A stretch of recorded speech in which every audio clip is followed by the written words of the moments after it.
And yo, what is going on? The Sports Back Bros podcast is back at you on a Thursday.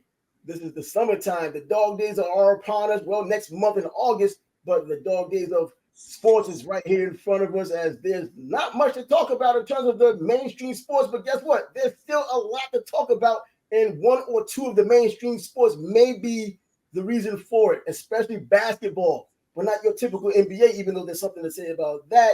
The WNBA, we're still giving it attention, but this time for legitimate reasons. What's up, Bias? What's up? Caitlyn Clark dropped 19 dimes. We'll talk about that. Russell Westbrook getting traded to the Jazz, expected to get waived and signed with the Nuggets. We'll get into that. But I want to tell anybody watching and or listening, if you're going to come at us, come with facts. I don't mind disagreements. I just don't. I find it so comical when you come at us personally, but you don't dispute what we're saying with a fact. And that tells me all I need to know about you is you're a stupid ass. Just in your feelings, butt hurt, whatever you want to call it. CLIT writing, that's you. Bruh, that is you all day long. Come with facts, not feelings. Let's go. Yo, Bias just dropped a biology test on you, Eric. That CLIT writing. I was tripping when I first saw it inside the comments, but he's right. Why don't you just come after us with the facts and figures that you need to back up your argument? We're saying this because we have facts and figures, and even our opinions are fact-based opinions based on stats, data, statistics, just all of those things that makes a real argument. All you can do is be tribal, a monolithic tribal person. That's it. Say the same things over and over because you're upset about what's going on. You don't need facts. You don't need figures. You just need your feelings, and you're rolling with those, but you have a bad look because of it. Just enjoy the sports world, but of course you can't because you're easily agitated by things like this. Someone doing well that you don't want to do well, you'll stick by your guns in a feminine way, like females do, to make a point out of something there's no point to be made of. I mean, seriously, look, Angel Reese, why are we even talking about it? She's so far off the radar. It should be Caitlyn's show. It is Caitlyn's show, and that's the reason why we talk about her more than we talk about even A'ja Wilson, who's probably the best overall player in the WNBA. But after last and on her way to another MVP? Another MVP. But I guess what? If you look at it, they talk about, look, we can have players who lead the league in scoring and they don't get MVP. They can lead the league in scoring, sometimes probably get a double-double. They have a better chance, but they may not become MVP in the NBA. But now we have someone who's done something that's never been done before, even doing it as a rookie, 19 dimes. That's what Caitlyn Clark had done. And why is she not now part of the MVP conversation? You can't tell me at this point in which she's ascending in terms of what talent, it seems, and the familiarity she's having with her team, to where she's not a top 10 player in the WNBA, top 6-7 player in the WNBA. I think she is. Yeah, I can roll with that top 10. I can't roll with no MVP talk though. No MVP talk. But if the conversation is going to start, it's really a conversation that starts off with just one or two people. It starts off with about 10, and then it whittles itself down to probably 5, then a 3. Then they battle it out, and you finally get a champion or a person who's going to win the title. And A'ja Wilson, she's done it before. She can do it again. No big deal. But there is someone in the rearview mirror, and there's someone who's bringing all of the eyeballs to the WNBA because who the hell knew who A'ja Wilson was before any of this? A'ja Wilson, A'ja Wilson. Can't even get the damn name right. Come on now. Get out of here with that. Well, I was going to say, I can't get with no MVP talk, but she is coming. She's coming. She's there. And I said this before she was even drafted. Steph Curry wasn't Steph Curry, right? It took him a couple years. Yes, people are going to say, she's missing a lot of threes. She's missed this many shots, whatever. That's fine and dandy. And I said, what is going to translate is her vision on the court. Yep. And that's proven out. I mean, 19 dimes, that doesn't happen by accident. She's leading the league in assists. And so she's finding a way to impact the game, even though her shot isn't falling like it used to or like she's used to seeing it fall.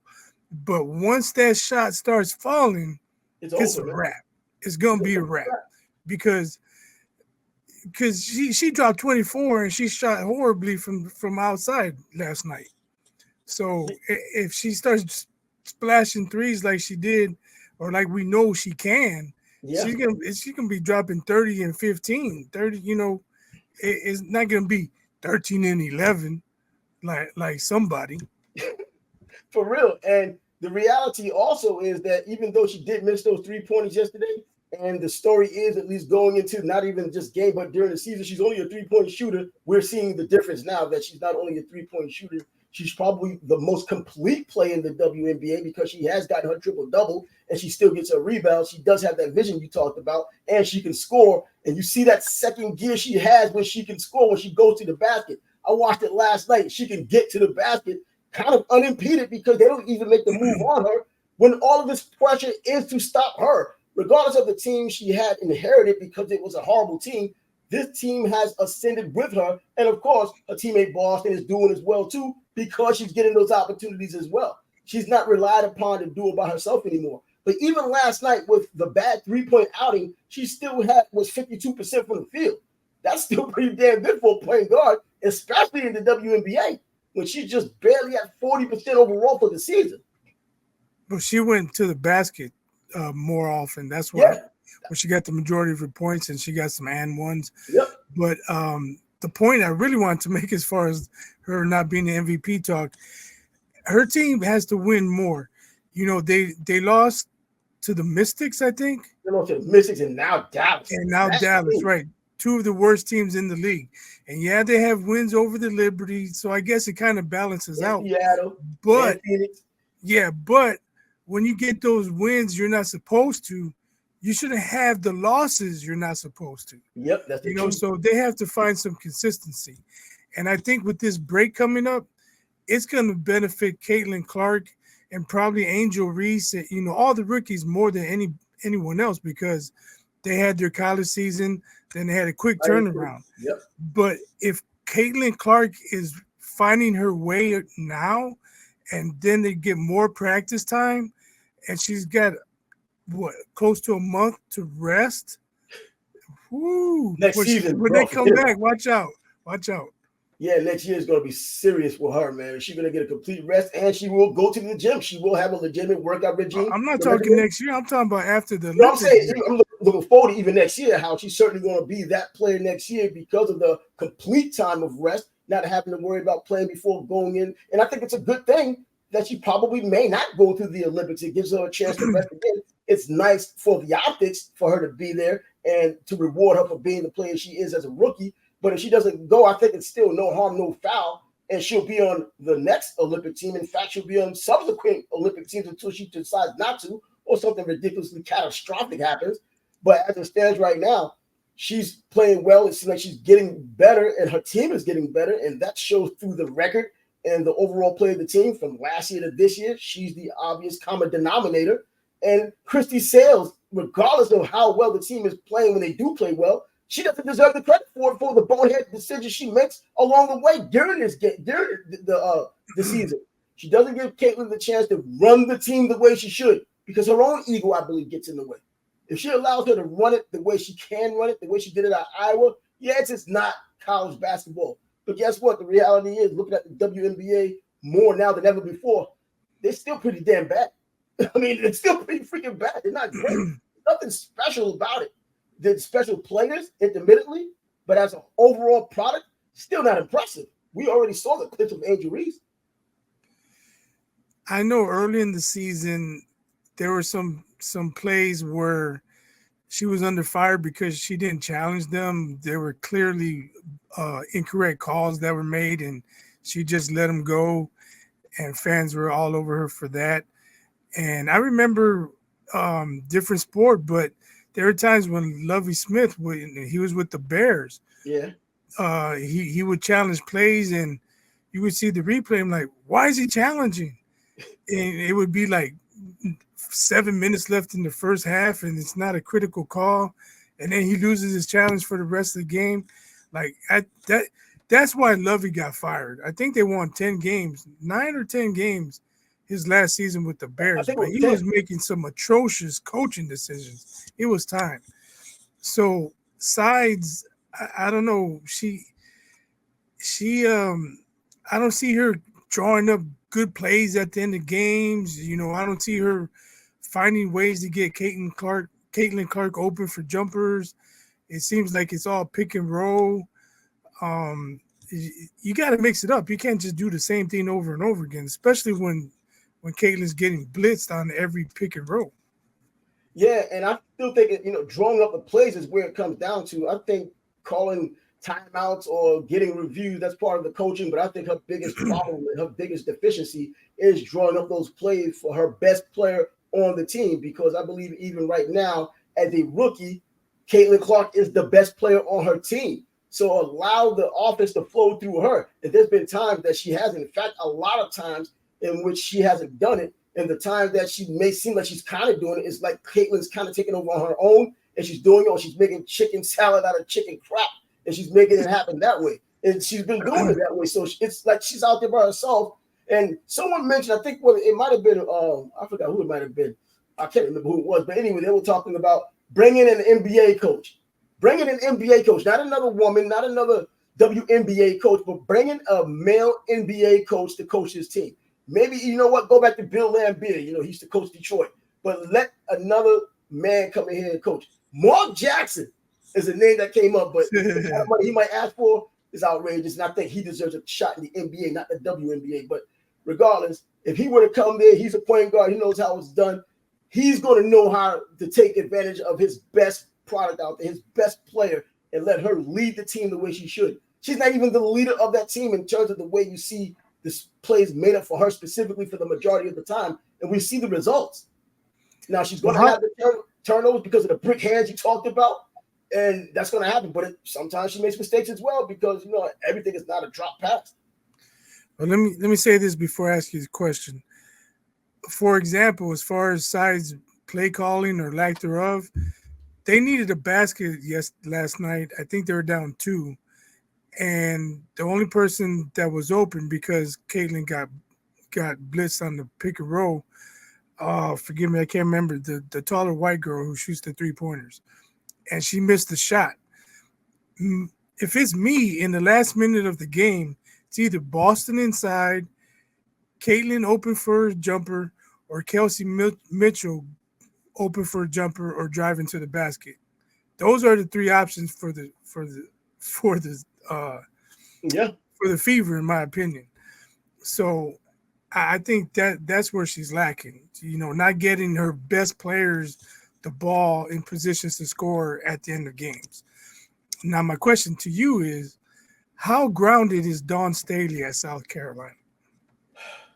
Grounded, as in what? She needs to maybe she's the one to take over. Oh, maybe she take over Indiana? Yeah.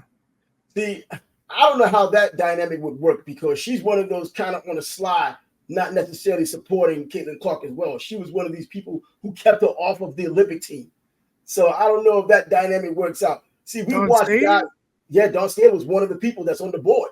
She's on one of the boards and picking the Olympic team. Oh, but we don't know who was for and who was against. I think she was one of the women. I think they showed 3 of the women that were responsible for her not getting on the team. I think they voted. They showed her, and Dawn Staley was one of them. So I can look it up to verify it, but I'm pretty sure on this one that she was one of the people that said, "Nah." I'm just saying. When it was done, I mentioned that. I was like, she smiled on her face in 1 minute, saying how much she gave her credit, and the next minute, when the opportunity comes, she does this nonsense because this is how you really feel. We're seeing a lot of that when it comes down to these catty ass women. Now that all eyes are on them, all this stuff was happening in the past in the dark, and no one really cared, but the few people watching. Now there's so many and watching, you get to see a lot of the wrinkles, a lot of the flaws, and you're seeing how they really treat one another.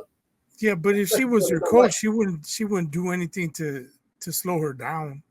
No, I don't think she'll do anything to slow her down, but I don't think she's going to do too much to help her, man. I tell you, after watching this, and I've admitted I haven't watched a full WNBA game before this season. I've kind of intermittently passed through, but now I'm getting a chance to watch full games, and I can see that.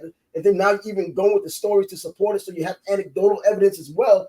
You get to hear how these players, or see how these players treat one another. It's nothing like the NBA. Men are competitive and all that. Women now, they're competitive, and they're getting their feelings on another level involved.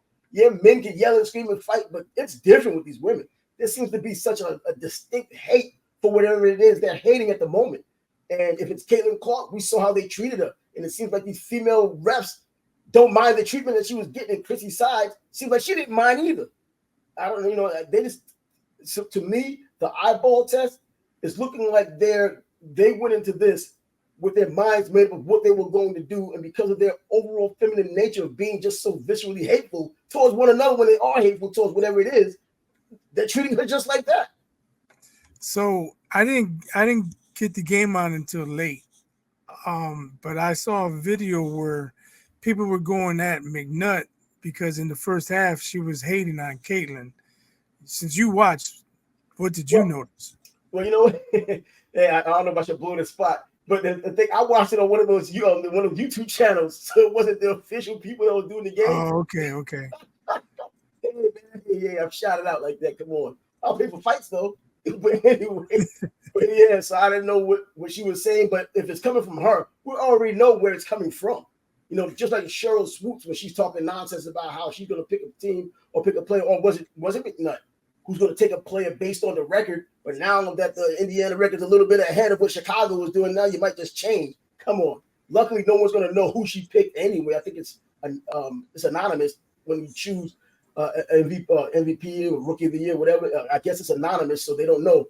But if Caitlyn does come up short, I think we could point out who are the culprits when it comes down to picking whoever that second person may be. Well, I asked because, again, I caught the game late. There was maybe 5 minutes left in the game when I started watching, and I didn't detect any hate from McNutt, so that's why I was asking. Well, allegedly being professional during the course of the game, maybe not. But when she has her free time, she comes back to being just a regular civilian, and she just goes back to doing what she does, saying what she says. But that can be said about anybody. That can be said about anybody, but not too many people act on it. You know what I mean? We've seen her. Yeah, well, that's why I asked. I didn't know she was hating during the broadcast. Oh no, I wouldn't know. But we know that people can say what they want, just like I believe Dawn Staley. And I thought she was being upstanding, especially after losing the game. Actually winning, but giving Caitlyn her props. And I thought that was that. But then she gets an opportunity to either throw her under the bus or throw a little shade and not be so surreptitious about it. Then you're like, oh, okay, we see what she's about. For the people who want to see that. Now, the other tribesmen who just don't mind anyway because they're just like she is, they can't see anything wrong with it. She's agreeing with them, so that's what they want. Yeah, I think her not playing in the Olympics is going to be to her benefit anyway. Yeah. She gets a month off. Her team gets to practice. It seems like they're really getting in a groove right now. They're finding the rhythm. Although giving up 101 points, they got to work on defense. Defense for real. But and all the rookies getting close to a month off, that can only help them because they had a quick turnaround after the season, the college season, and especially for the Fever, they had some back-to-backs and they had the toughest schedule. And now they're on the other side of all of that, and when they come back, I don't know, man. I think Caitlyn's gonna be even that much better. Yeah, and I would not be surprised. I don't think anyone could be surprised about what's going on. I don't even know why there's still an argument about Rookie of the Year, and I think they have even more home games in the second half of the season anyway because they were on the road a lot this year. And I guess they're just helping out with the little rock tour that they have because everywhere they go becomes a sellout.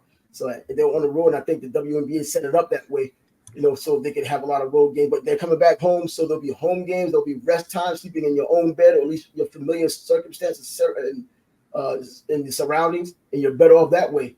But I mean, and now you can kind of lead to what needs to be talked about as well. Talking about the WNBA, a $260 million contract. For how long? 10, 11 years? We're talking over. I thought it was $2.2 billion. $2.2 billion. Yeah, I think that's what I'm saying. I think it's $260 million over 2 years. About 10 years or so. Somewhere like that. You mean each year? Yeah, each year. Oh, I got you. Yeah, that's huge. And I mentioned that a few weeks ago. They want player salaries to go up. They need a better contract, and they got it. Oh, they got it. So I fully expect contracts to increase. Who knows how much? I mean, 2.2 billion. I don't think WNBA ever even talked in those numbers. Everything was in the lower millions, I'm sure. And now I think that kind of bails them out from kind of losing. They're going to lose money this year whenever the contract goes into play, I guess, started next season. I think that might be the case, and they'll be in the black for the first time in their history if that ends up happening. I mean, that kind of money and support, I mean, more money is going to follow as well.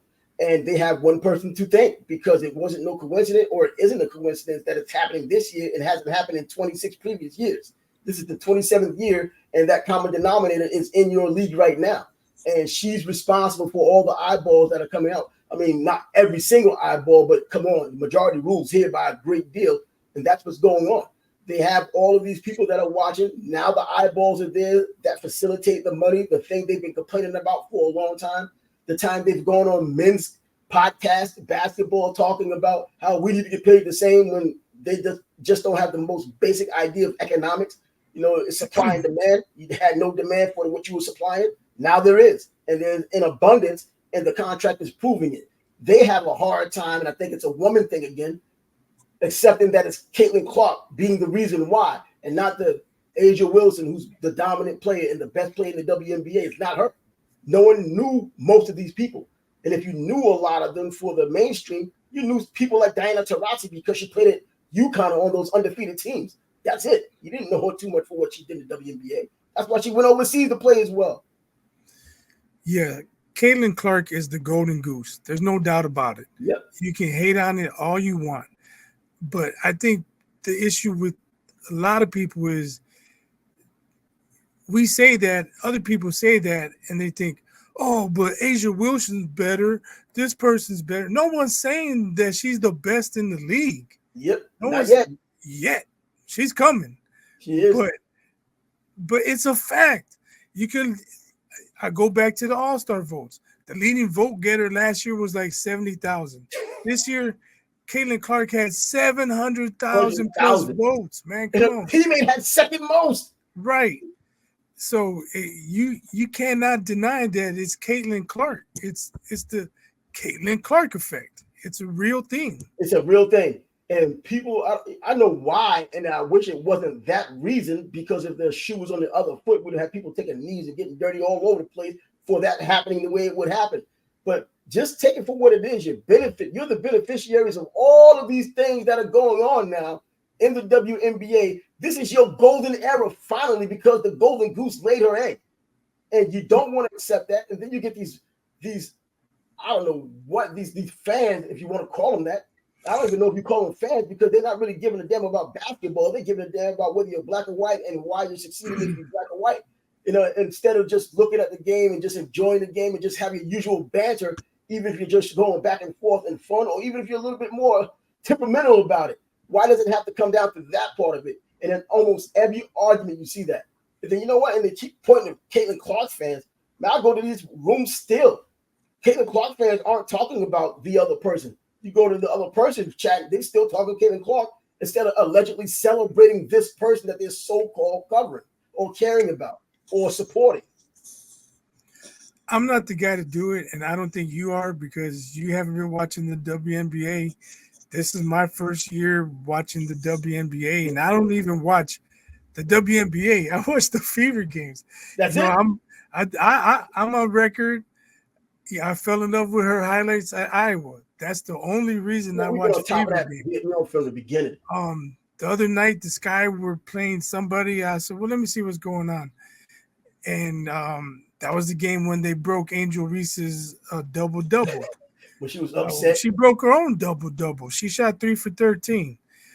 But the point I'm going to make is maybe somebody needs to say props to all the players who held it down up to this point so that it could grow to where it's going right now, to where they could get the $2.2 billion contract.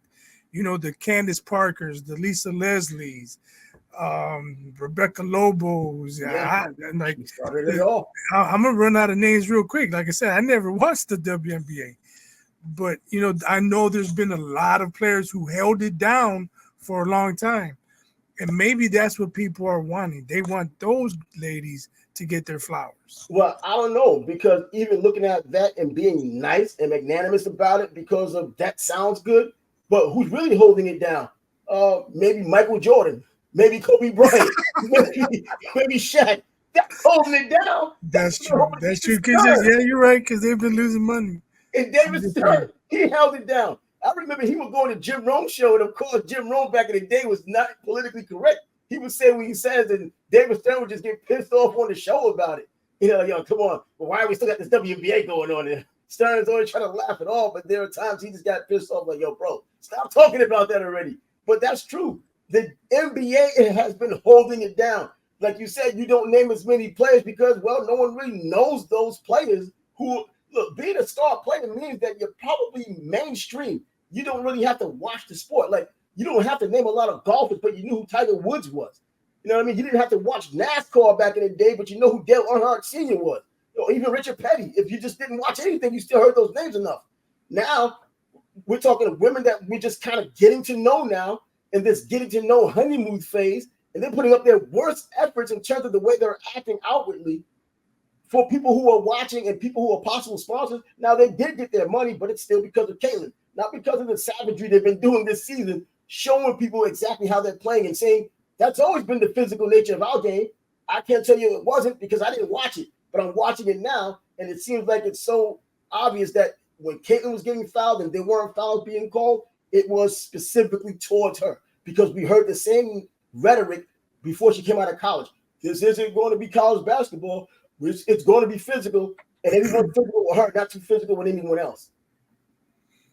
I think it was poetic justice that it was Diana Taurasi's record she broke last night. Yes. Because she was the one that said Clark had a reality check coming. Well, maybe, but your record no longer exists, Diana. Yeah, your record no longer exists, and her check is the reason why you got $2 billion plus. That check is the reason. She's the reason for that check, not Diana Taurasi or any of these people who allegedly held it down. Man, get over your damn egos. Men have egos. Women have revenge. They have their revenge, and it's going against her. And she's one of them, so it makes it even worse. So, just enjoy that, but they can't. And that's what makes it hard because we watch them live and we can watch them melt down and be hypocrites, say one thing 1 minute and say another thing the next minute, whatever, and just point it out. Like McNutt. Next minute she's cool, next minute she's not. 1 minute it's about the record, next minute it's about the numbers. And now what? So let's talk about the NBA because Westbrook getting moved and Bronny scored 12 points. He got into double digits. He got into double digits finally. Bro, I've been feeling bad for him because, again, I don't think he's a bad kid. He never came across as a bad kid. People are hating on him because they don't like his father so much. And I don't think it's fair, but life isn't fair. And now you're a professional getting paid. It's even more unfair. But getting double digits is something, but up until now, he's been terrible. And I think I sent you the clip of the awful coach. That dude knows his basketball. He just ripped Bronny up, and he was right on everything he said. But it's easy saying that when you're reviewing tape instead of live action and seeing and asking players to do what they're doing. Yeah, I mean, it's good for Bronny. He played better. Does that mean he's going to be successful in the NBA? I don't know. But maybe this will be a springboard for him. Maybe we wrote him off too soon. We can only wait and see. I don't think so. I saw somebody analyzing his game, and they're saying he could run this pick and roll. Yeah, he could shoot over this drop coverage and this and that. Yeah, but how many pick and rolls you get run with Bronny when you got AD and LeBron on the team? Oh, yeah. But right now, this is a summer league, and he's letting those things happen against other summer league players who probably most likely won't be on NBA rosters when the season starts. When these real dogs get out there, when these NBA rosters are filled, and he's probably on that roster as well, are you even going to find time to put him in there unless, well, if we go like last year when you saw so many blowouts, maybe there may be a blowout in which he can get into this time to where he can get some experience, but I just don't see that happening. Even though the Lakers, I think, may be a better team this upcoming season than they were last year. But not because of him. Yeah, come on. That remains to be seen. I mean, Connect, he might make a difference. He's killing it in the summer league along with Reed Shepherd. Reed Shepherd's killing it. Whose numbers? Whose minutes is he? is he going to take? Who? You still got Austin Reeves. Oh yeah, he got Austin Reeves, but I think Connect plays a little bit more defense. He's a little fast foot, and the problem with him, the reason why he dropped in the draft was because of his age. You know, the NBA wants younger people that they know are long-term progress, make long-term progress with, and you can see the young player just grow with your team, and you can decide if he's going to be a franchise player or not. He's one of those older players because of COVID, this and that. Usually in the past, if a player was older when he had left school and came into the draft, you thought he wasn't good enough to come anywhere as a junior. If he's not in by his junior year, at least he's not a good enough player. It's like the Shane Battier syndrome when all of those high school kids went into the league and he didn't go, until later on after those guys, and he was upset about it. When Eddie Curry went, Sean Livingston went, he didn't like that, and he was upset when he spoke about it that night. Well, I know I put up all this and I did this in college. I'm a proven commodity, and guess what? His career turned out to be pretty mediocre, just like they projected. Yeah. So, what do you think about Westbrook and the Nuggets? You know what? Where is Westbrook at now in his career? Is this like the twilight of his career to where, you're just glad to hang on with a team? But I guess sometimes when you put yourself in a better organization, in a team that has a legitimate chance of winning a championship, and the lack of personalities that might kind of like mesh together. I mean, that didn't mesh together in LA, that meshed together now. If you know you're a part of that team and you have a role to play and you know who that definitive leader of that team is, he's never been a problem to anyone outside of the organization or inside, which is Jokic, I think he could do well. I think he doesn't mind being the third guy if he's going to be the third guy behind Jamal Murray as well. Right. Well, that's what I'm thinking. Is he going to come off the bench? Is he going to accept the role coming off the bench? I think that'll suit him best.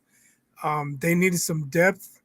That's what they were lacking last year. They had some guys leave after they won the chip.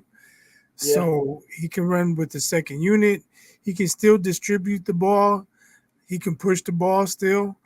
I would just advise him not to try shooting too often. Yeah. But I mean, when you got KCP, Michael Porter Jr., Jamal Murray, and Jokic, he shouldn't have to shoot too often. Exactly. And the ball doesn't have to be in his hands a lot.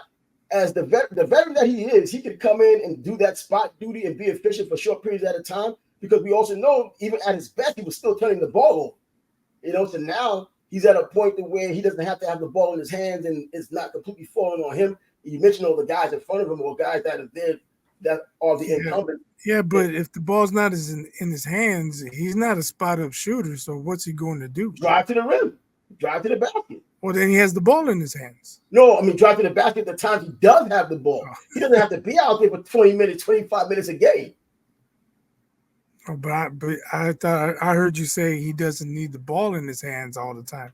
Oh, no, he doesn't need the ball in his hands. I mean, he doesn't need the ball in his hands all the time for a long period of time. He doesn't need the ball for a longer period of time, because the longer he has it, the likelihood, like anybody else, to make mistakes. It just seems like he's likely to make more mistakes, especially at this point in his career. He was doing it just outside of his prime. Now he's like in the twilight of his prime. So, play your role. Be just a role player. Now, will he be accepting of it? We've seen players in the past in the twilight of their careers, like AI. By the time he went to Detroit, he came with him that spiel. Have you ever saw the league MVP coming off the bench? He just went down a whole list. No, I didn't come off the bench. Being a league MVP, scoring champ, all-star, all that he was saying. Bro, now you are. Now, if he doesn't have that mindset, he could probably play for a team like that already has its established lieutenants led by their general in Jokic. It's he's a private, man. Westbrook, I don't know. I just want to see it first. I got to see it before I can really comment on it. It just seems really interesting. The West, they still got to fill out their rosters, but the West is going to be very interesting again. The Warriors are trying to get Markin in. I don't know if that's going to cure their blues. I'm on record. They need a big man. Looney just doesn't get it done. That small ball lineup doesn't work anymore. Lauri Markkanen, he's tall, but is he a big man? He's going to guard AD. Is he going to guard Jokic? Yeah, it's not like it used to be back in the day. If you were 7 foot or 6'11", that you was pretty much just a center by default. Now you actually have to do something, and you have to play like a center. And You don't have too many centers these days playing back to the basket anymore anyway. Yeah, a lot. They flex out. They do all that shit now. Zach Edey's in the summer league. Yeah, freaking Edey, bro. Come on now. You making fools here.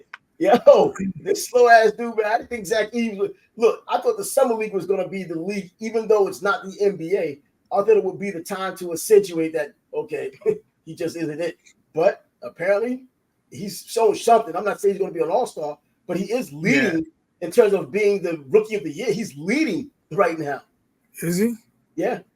Wow, I haven't been keeping up with them. I just know he got into a little pushing match one game. That part. I didn't think he had it in him. Get a little Frankenstein push out here and there. I don't know. You said back to the basket, and Zach Edey came to mind. Yeah, he would be a traditional center, but now you're asking him to do more. And I know people were talking about the pick and roll. How is he going to fit in?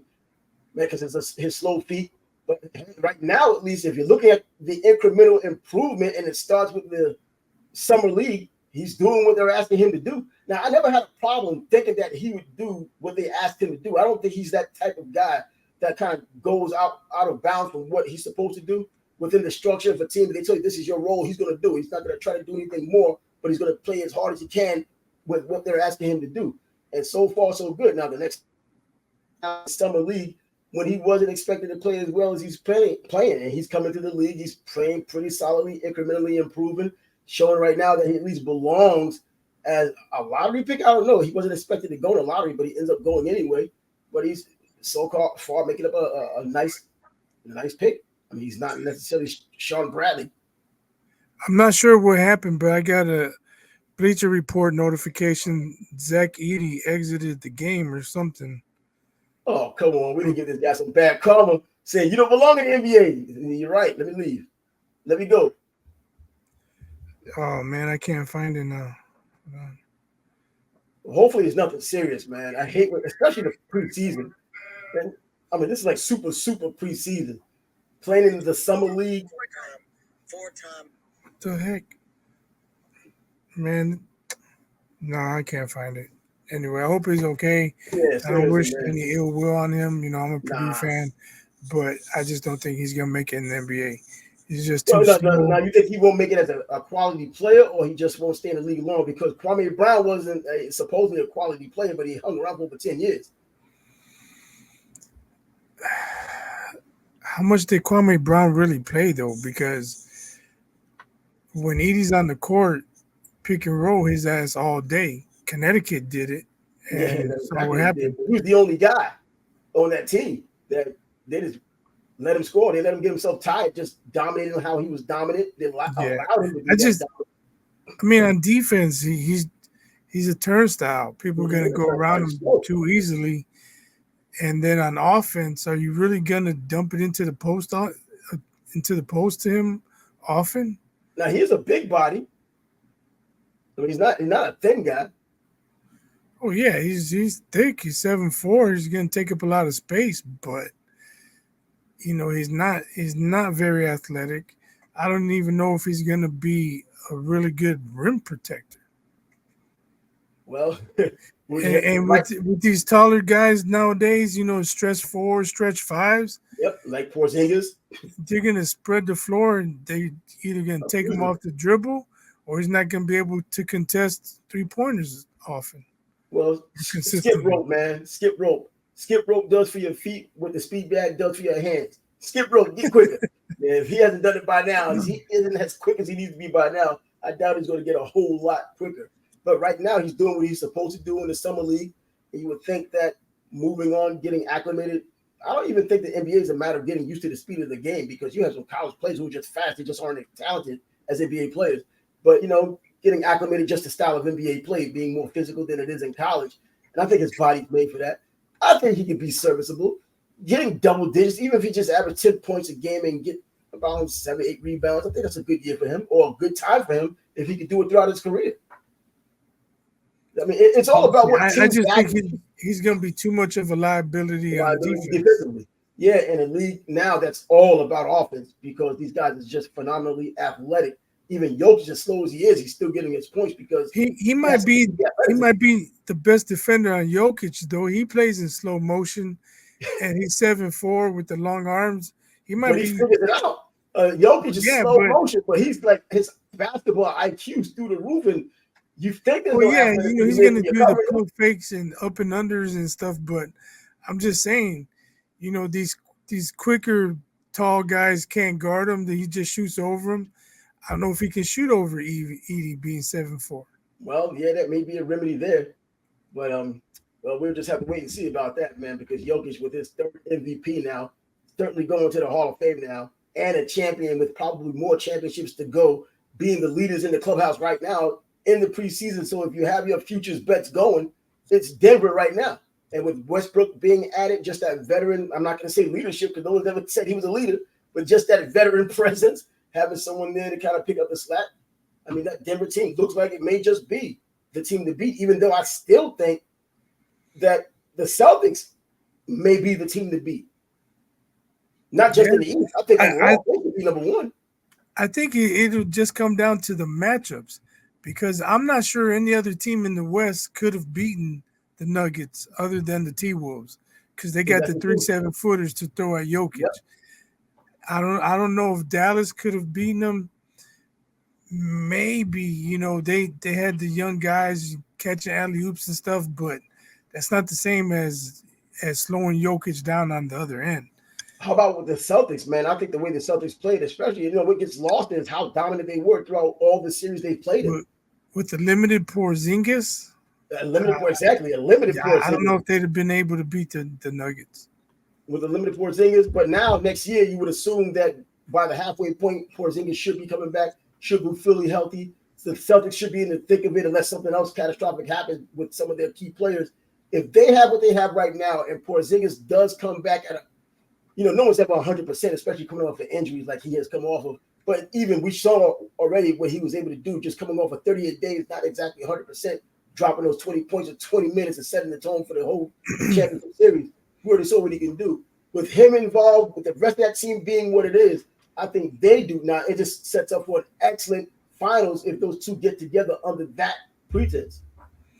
Yeah, I mean, it's still too early, but let's not count out OKC. They got some playoff experience.